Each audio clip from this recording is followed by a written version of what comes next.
A paz do Senhor, irmãos, que bom nós estarmos juntos mais uma vez. Eu sou o pastor Emerson e que bom ter você conosco aqui no nosso canal. E hoje nós continuamos o nosso curso sobre o período interbíblico, certo? É essa preparação para o próximo trimestre e o fechamento da história de Israel, seu exílio, certo? O que vai acontecer com Israel entre o cativeiro, que nós estudamos, lição de número 13, e a nossa nova lição, que é sobre a vida do apóstolo Paulo, ok? Hoje nós vamos falar, lembrando, rapidamente, se nós fôssemos entrar em detalhes, nós teríamos vídeo aí para muito tempo, tá? Mas em detalhes. Nós vamos falar sobre os impérios do período interbíblico, tá? Os impérios do período interbíblico são macedônio, persa, medo-persa, grego e romano. Mas veja bem que eu marquei em azul aqui o babilônico e também o período dos macabeus, tá? Que são períodos especiais de tempo. Por que eu vou dar uma pincelada sobre os babilônicos? Que foram eles que levaram Israel ao cativeiro, ok? Depois eu vou falar do Império Medo-Persa, que é o império que vai se cumprir os 70 anos de exílio, que foi profetizado por Jeremias, tá? E vai permitir a reconstrução do templo, tudo. Daí nós vamos falar sobre o Império Grego. O Império Grego é muito importante porque ele vai dar acesso cultural ao mundo. No meio do Império Grego, nós temos o período dos Macabeus, certo? Um período muito famoso, o período dos Macabeus. Nós vamos passar por ele também e nós vamos falar sobre o Império Romano, que é o império, certo? Da época de Jesus, da época de Paulo, ok? Então é isso que nós vamos tratar no vídeo de hoje, tá bom? Então, vamos lá para a nossa lição. Antes de nós continuarmos, deixa eu perguntar para você. Você já é inscrito no nosso canal? Você já faz parte dos nossos alunos? Se você ainda não faz, vai lá, clica no inscrever-se, faça parte dos nossos alunos. Se você já é aluno, você já assinou sua ficha de presença? É muito bom ter você conosco. Para assinar a ficha de presença é simples. Você vai lá e dá um like, certo? Diz que você está assistindo o vídeo e lá nos comentários você coloca hashtag estou presente, hashtag estou presente. Vai lá e nos ajuda. Como eu falei, o primeiro império que nós vamos comentar é sobre o Império Babilônico. Por que o Império Babilônico? Já que ele não está no período do interbíblico.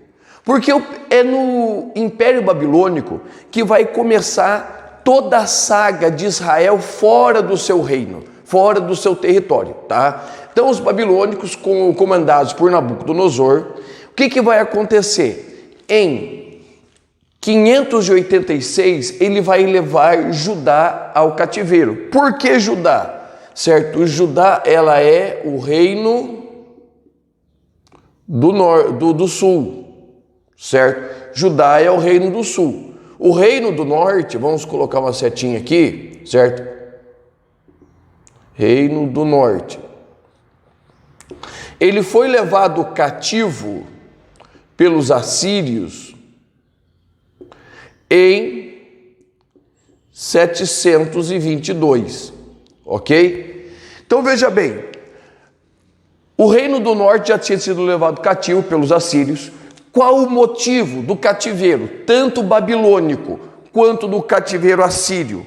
O motivo é exatamente esse daqui, ó, idolatria.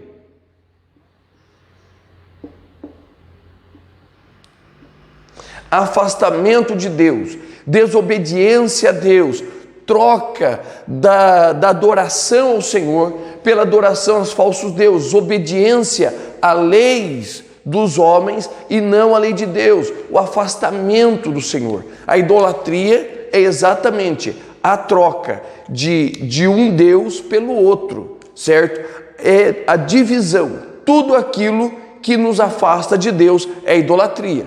Então, a Babilônia, certo? Da mesma forma, a Síria, ela vai servir para quê? Para trazer Israel novamente ao eixo, fazê-los voltar ao Senhor. Vá lá ler o livro do profeta Oséias. O livro do profeta Oséias é uma parábola sobre o Deus que quer sua esposa de volta, o Deus que ama, mesmo em meio aos seus pecados, às suas prostituições. Então nós vamos ter aqui, certo, os motivos do cativeiro. É a idolatria, certo? É a opressão aos pobres, é a desobediência à palavra do Senhor e o afastamento de Israel do templo e da adoração ao Senhor. Então nós temos aqui, certo, colocamos a Babilônia só para você relembrar. Nós estudamos, aqui em cima vai ficar o cardzinho da lição de número 3, de número 13, desse terceiro trimestre de 2021, tá? Quando nós encerramos. Eu vou deixar aqui em cima a lição de número 11, que fala do cativeiro assírio, e vou deixar também a lição de número 13, que fala do cativeiro babilônico, tá bom? Então, nesse período aqui da Babilônia, certo? Nós precisamos notar que nós vamos ter alguns profetas que vão fazer parte dessa história, tá? Nós vamos ter aqui, vamos colocar aqui profetas, certo? Nós vamos ter um profeta pré-exílio.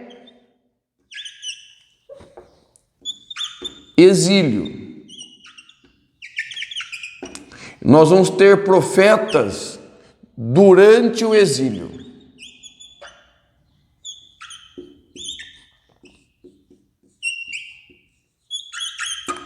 Quem é o profeta pré-exílio?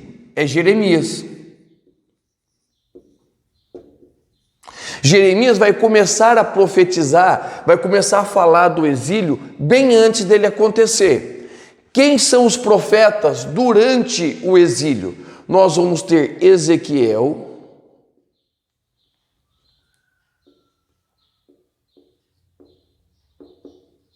e nós vamos ter Daniel, certo? Que vão estar dentro do exílio, vão estar ali no meio, certo? E nós vamos ter daí os profetas pós-exílio, certo? Vamos colocar aqui também, pós-exílio.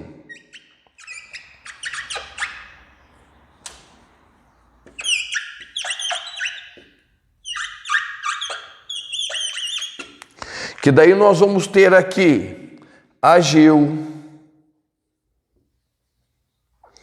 Zacarias,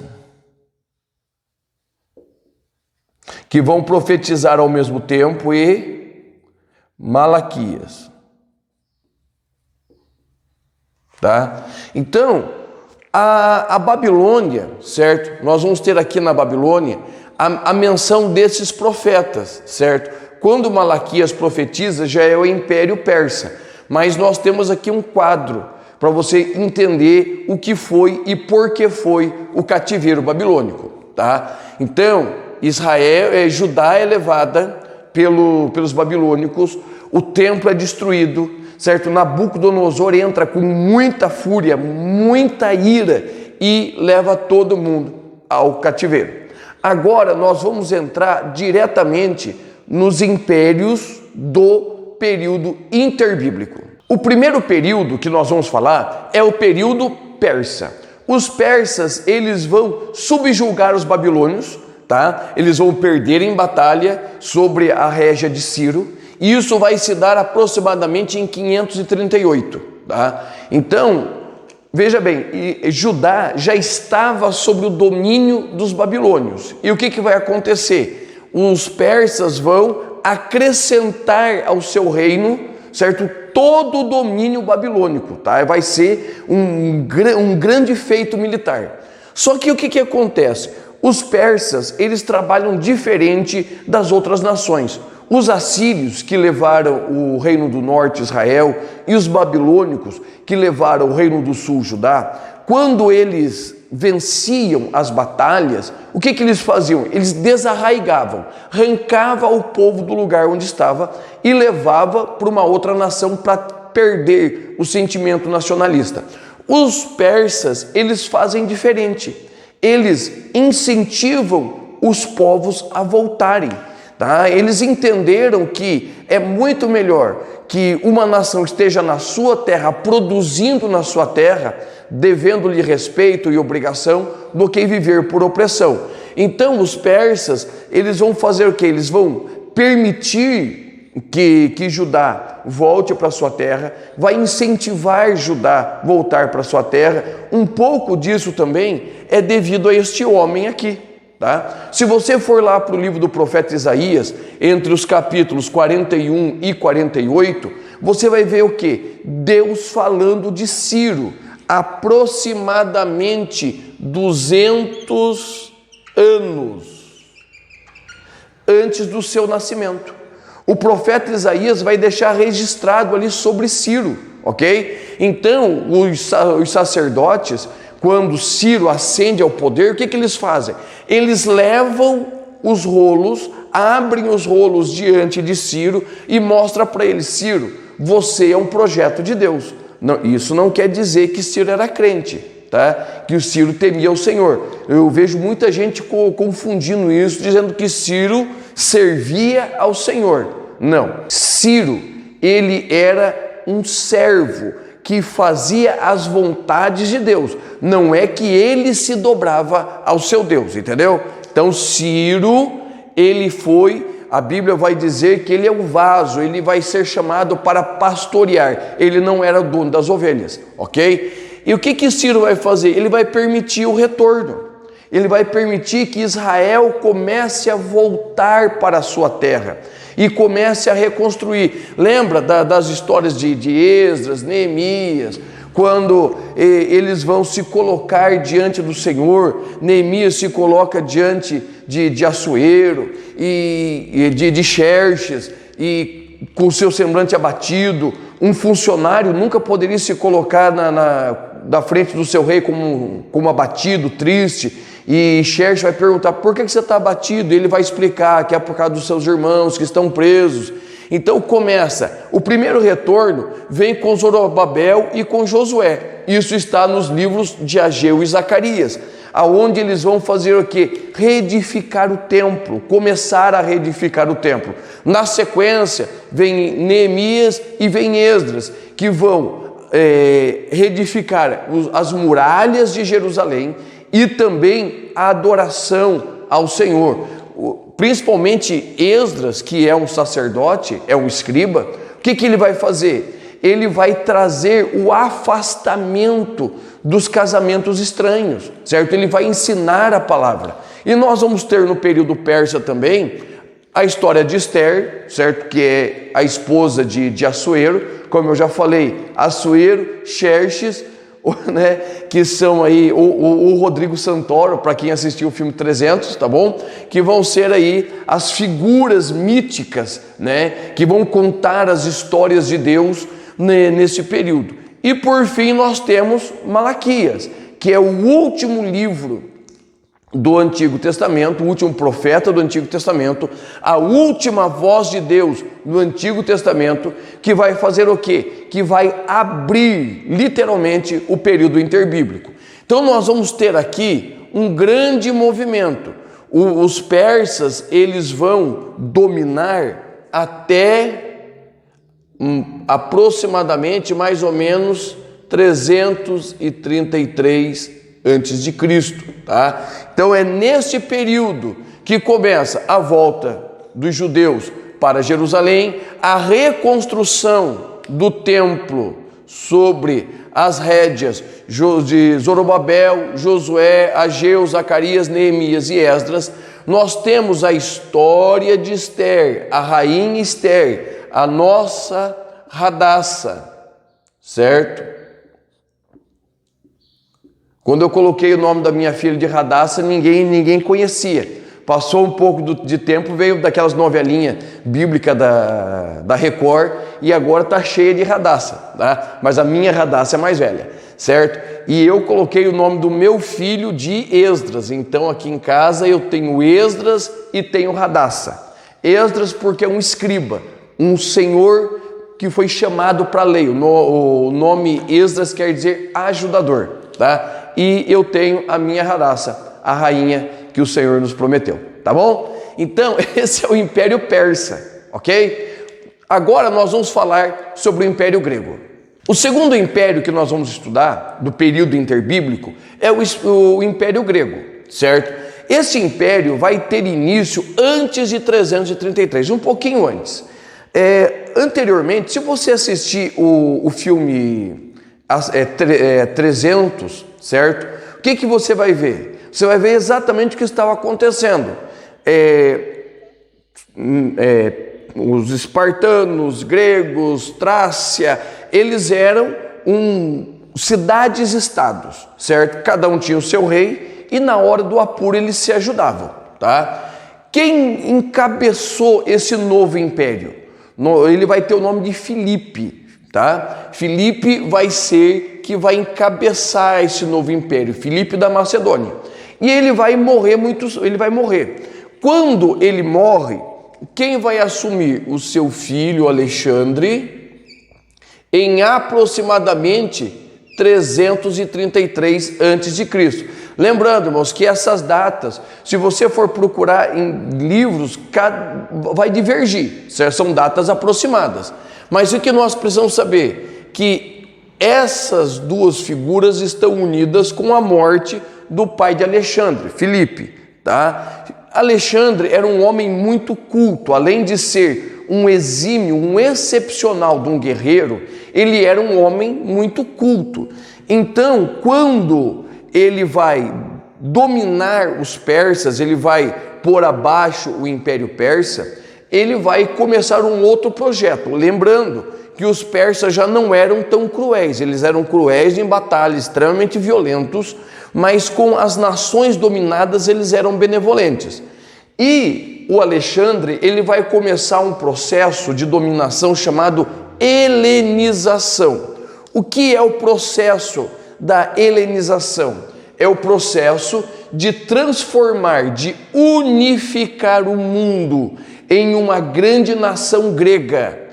A ideia da helenização é que todo o mundo fosse grego, todo mundo falasse grego, tivesse a cultura grega, tivesse a forma grega de ser. E isto vai se refletir na forma dos gregos atuarem. Eles continuam sendo violentos nas batalhas, mas quando eles reinam, eles levam para as civilizações dominadas, eles levam o quê? Cultura, eles levam paz, eles fazem a unificação da língua. A partir de agora, todos os domínios vão falar grego. E nós vamos ver que o Alexandre, ele vai criar as Alexandrias. O que são as Alexandrias?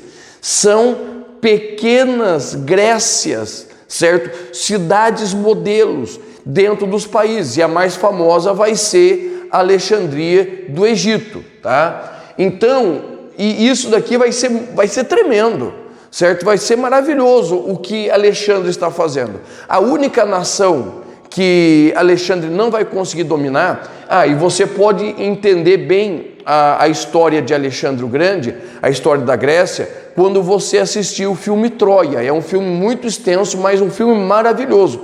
Eu te aconselho a assistir primeiro 300 e depois você assistir Troia, que você vai entender bem esta mecânica. Então, a helenização está acontecendo, um processo muito pujante, né? Alexandre dominando, e ele passava dominando, e atrás vinham filósofos, pensadores, professores, né? Pedagogos, aios, como nós temos ali no livro de Gálatas, certo? Pessoas que iam instruindo e ensinando as pessoas a serem gregos, tá? Quando Alexandre ele morre muito novo.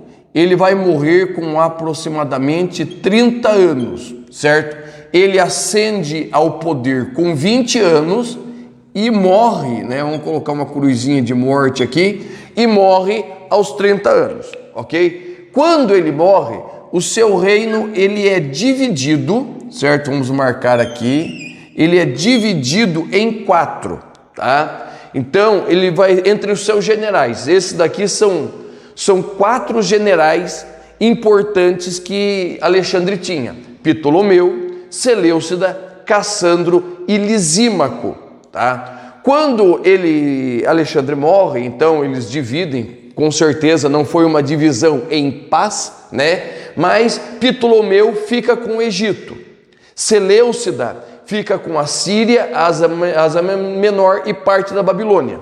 Cassandro vai ficar com a Macedônia e com a Grécia, e Lisímaco com a Trácia, tá? E o que nós precisamos entender? Nós precisamos entender bem essas 2 figuras aqui, Ptolomeu e Seleucida. Por quê?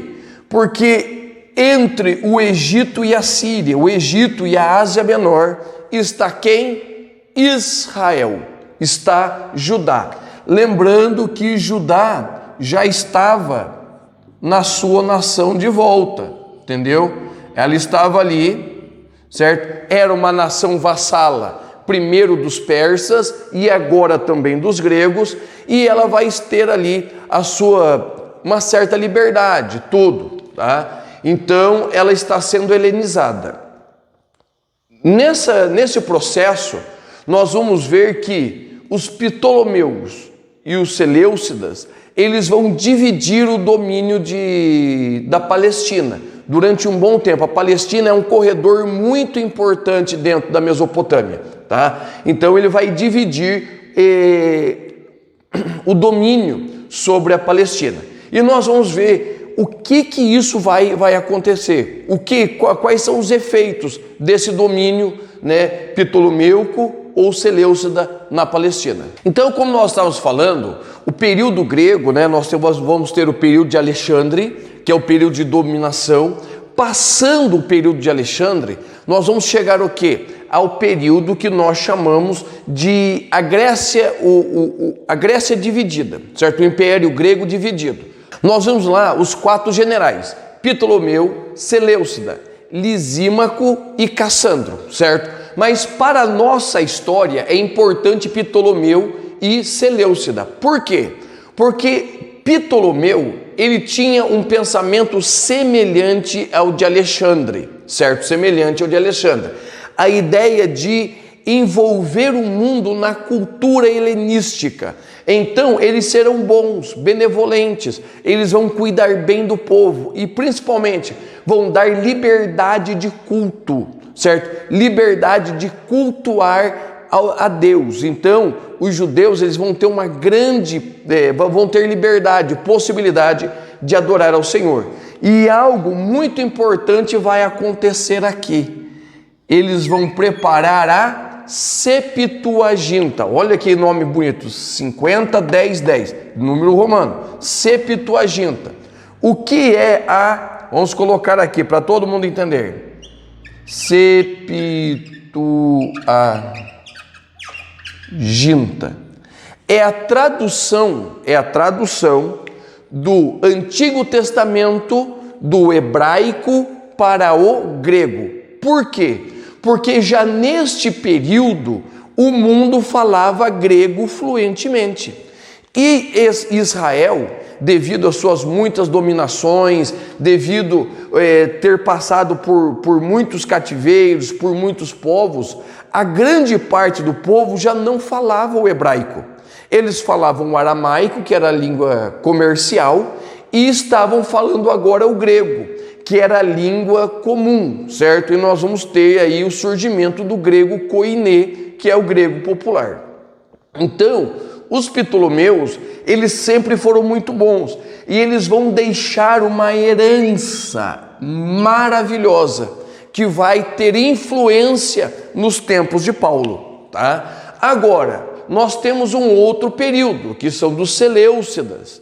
Os Seleucidas, ao contrário dos Ptolomeus, eles são carrascos, são intolerantes, ou seja, eles não toleram outros cultos, eles não toleram outros deuses, eles são extremamente belicosos e principalmente com os judeus. Por quê? Porque os judeus, com todo respeito a eles, eles sempre foram osso duro de roer. Eles nunca foram totalmente subjugados pelas outras nações, porque havia dentro deles um sentimento de obediência somente ao Deus de Israel, principalmente depois do cativeiro babilônico. Surgiu esse endurecimento, eles firmaram a sua fé no Deus de Israel. Tá? Então, os Seleucidas, lembrando que os Seleucidas e Ptolomeus, eles vão por muito tempo intercambiar o domínio sobre Jerusalém, certo? Sobre a Palestina. E o que vai acontecer no final? Novamente, vai surgir a figura deste homem, Antíoco Epifânio, tá? Este homem, ele vai dar lugar ao surgimento do terceiro período, do período interbíblico, que são dos Macabeus.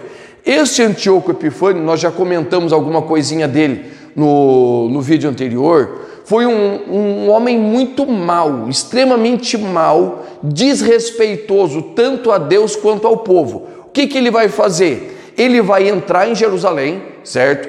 E vai destruir parte do templo. Ele vai colocar uma imagem de Zeus, certo? No templo de Deus, vai colocar altares aos seus deuses ali, e pior de tudo, ele vai sacrificar um porco no altar do holocausto. Ele vai pegar o sangue daquele porco e vai levar diante da cortina da Arca da Aliança, tá? E ele vai ali borrifar. O mesmo que os sacerdotes faziam com o cordeiro, ele vai fazer com o porco. Ou seja, ele vai profanar o templo. Talvez seja esta a imagem que veio ao coração do profeta Daniel. Daniel capítulo 9, versículo 27, certo? Uma figura do anticristo para os judeus, e ele é a figura plena do anticristo. Neste período vai começar um movimento de revolta, o movimento dos Macabeus, que é o próximo período que nós vamos comentar. Vamos lá, esse terceiro período que nós vamos estudar dentro do interbíblico, certo? É o período dos Macabeus ou Hasmoneus, certo? Macabeus ou Hasmoneus. Ele vai ter início quando? Mais ou menos em 166 a.C. Qual é o pano de fundo desse período chamado Macabeus? Lembrando que este período Macabeus, ele está dentro do período grego, certo? Os gregos dominam o mundo, os gregos estão aí dominando o mundo, mas os Macabeus, eles vão abrir um parênteses, eles vão se revoltar, tá? Contra as atitudes de Antíoco Epifânio, tá? Conta-se que os mensageiros de Antíoco Epifânio chegaram até a região de Modina, aonde morava Matatias Macabeu, tá? E ordenaram que fosse feitos sacrifícios a Zeus, tá? O que Matatias não quis fazer, ele era um sacerdote do Senhor. E quando ele vê um dos seus amigos, dos seus compatriotas, indo para sacrificar a Zeus, né? O que ele faz?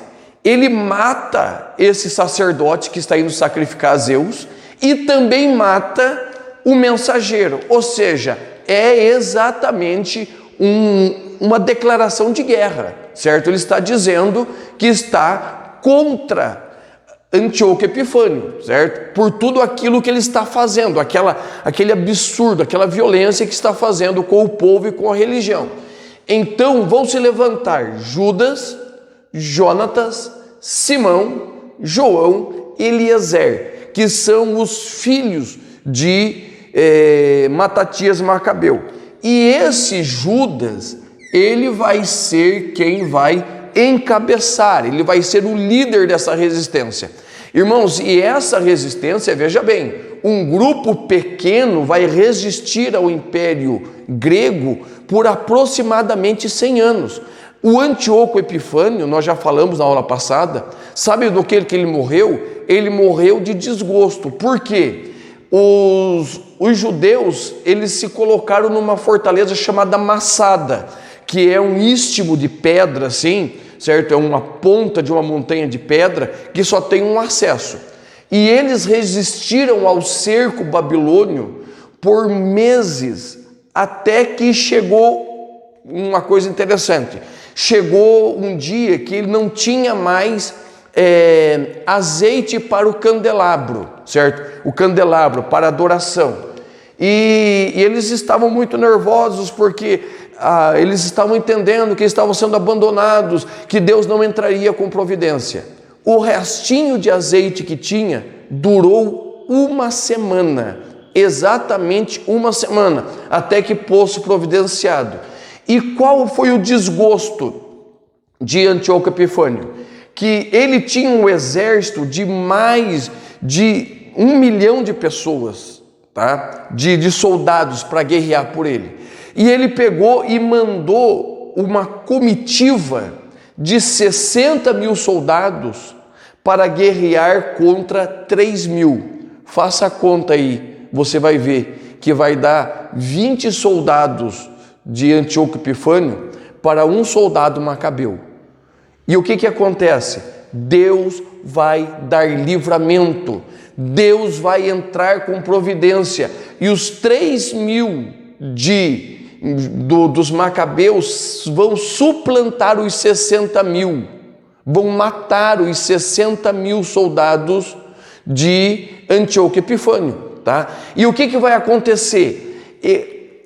Ele ficou tão entristecido que ele vai sair da Palestina, certo? Vai sair de Judá, e eles vão ter ali um reino dos macabeus, um reino judeu, que vai ter ali a sua restauração religiosa, vai ter a sua restauração política. Por que nós não falamos que voltou o reino de Israel, o reino de Judá? Porque os macabeus, eles eram da tribo de Levi, eles eram sacerdotes, eles não eram da descendência de Davi, entendeu? Então, não é uma descendência davídica que está reinando, eles estão ali tocando a vida. E o mais importante, vai voltar o sentimento nacionalista, o sentimento de cuidar da pátria, honrar a pátria, reverenciar a pátria. Ou seja, os macabeus é um foco de resistência tão grande, que nações poderosas como os gregos se subjugaram a ele, tá? Então, o que nós precisamos trazer deste período? O sentimento nacionalista, né? E aí vão surgir alguns grupos religiosos que nós vamos conhecer melhor lá na frente, os fariseus, certo? E também os saduceus. Qual que é a diferença de um e de outro? Os fariseus, eles são os puros, eles querem seguir a lei perfeitamente, obedecer toda a lei, fazer tudo o que a lei manda. Os saduceus, eles já são mais helenistas, certo? Eles querem se aproximar mais do pensamento grego, até que nós vamos ver lá que os saduceus não acreditam em ressurreição, não acreditam em espírito, tá? Os fariseus, eles creem em tudo isso, tá? Então nós vamos ver aqui esses dois grupos mais para frente, mas nós precisamos compreender, irmãos, que este período é o período de grandes transformações que vai culminar no Império Romano. E o último império do período interbíblico é o Império Romano, certo? Os romanos, eles vão subjugar os gregos e os macabeus, certo? Vai ter aquela dominação, vai ser o império com maior expansão territorial, é o Império Romano, certo? E ele vai começar em 63, com Júlio César ascendendo, certo? Deixando de lado, porque a ideia de Roma era ser o quê? Uma democracia, uma ideia grega, certo? Então, o Júlio César vai deixar de lado a ideia de democracia e ele vai começar a trazer a ideia de um império império, o Império Romano, tá? Quando nós vamos olhar para o Império Romano, é o império que vai estar no tempo de Jesus, no tempo de Paulo, no tempo do Novo Testamento. Tudo acontece dentro do Império Romano, tá? Nós vamos entender que a importância do Império Romano, eles trouxeram o que é chamado de Pax Romana, a paz de Roma. O que acontecia na paz de Roma? Como todos os países, quase todos os países do antigo continente, da Europa, da Ásia, né, estavam dentro do Império Romano, aonde você fosse, se você fosse um cidadão romano, certo? Ou se você tivesse liberações do Estado, você poderia andar livremente, sem ser assaltado, sem ser morto, tá? Existe uma paz armada, certo? Vamos colocar aqui, paz, né? Paz armada, certo? Roma dominava com mão forte, com punho cerrado, mas havia aqui uma paz. Nós podemos ver muito bem isso, né, nos evangelhos, que lá perto da crucificação de Jesus, né, na época da Páscoa, sempre havia grande quantidade de soldados romanos, certo? Dominando com punho forte. Então, Roma vai trazer o quê? Vai trazer estradas, certo? Sabe o ditado, a todos os caminhos levam a Roma? Vem exatamente desse período. O que Roma fez? Para que houvesse ligação rápida entre todas as capitais e entre Roma, eles pavimentaram, não com asfalto como nós temos, mas com pedras, tinha boas estradas, um bom correio já existia, né? Correio naquela época. Então Roma vai trazer o quê? Uma unificação global entre todas as províncias, todas as suas colônias. E isso vai trazer o quê? Facilidade para a pregação do Evangelho.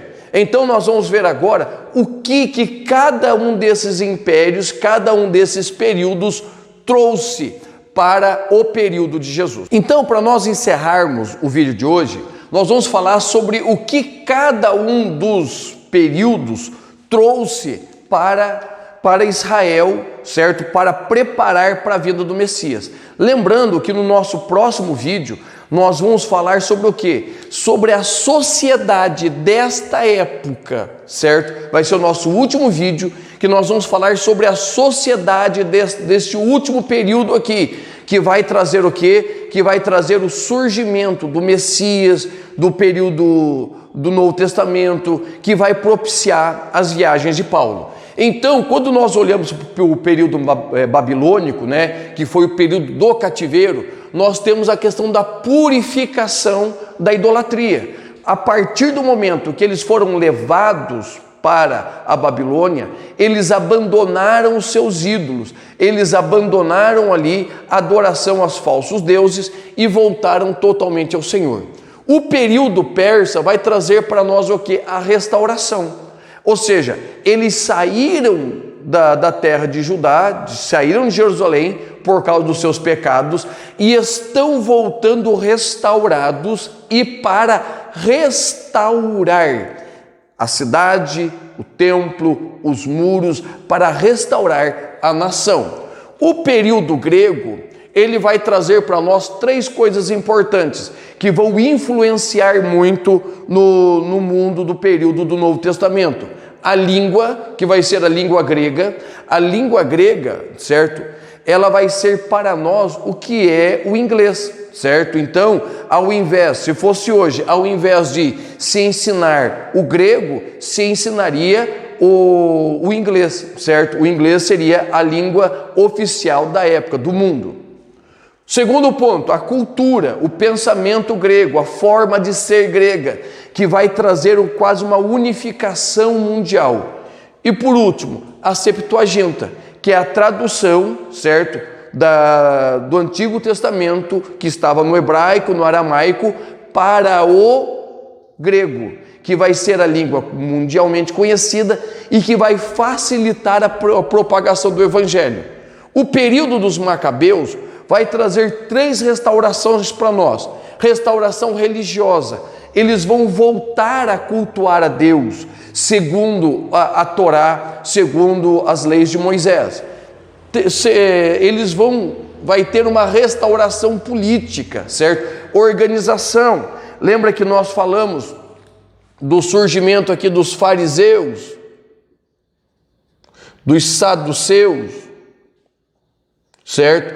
Uma restauração política, certo? Só que assim, lembrando que tanto os fariseus neste ponto quanto os saduceus, eles não são o que nós vemos lá no período de Jesus, certo? Os fariseus, eles procuram a purificação religiosa, ser puros religiosamente. Os saduceus, eles, por mais que eles sejam helenistas, eles ainda mantêm o seu pensamento em Deus, mas está surgindo uma renovação política. E principalmente aqui, o sentimento nacionalista, certo? O sentimento de se colocar diante de Deus, entender que é uma nação chamada por Deus, que Deus cuidou, que Deus guardou em todos os períodos. E o período romano vai trazer uma paz, certo?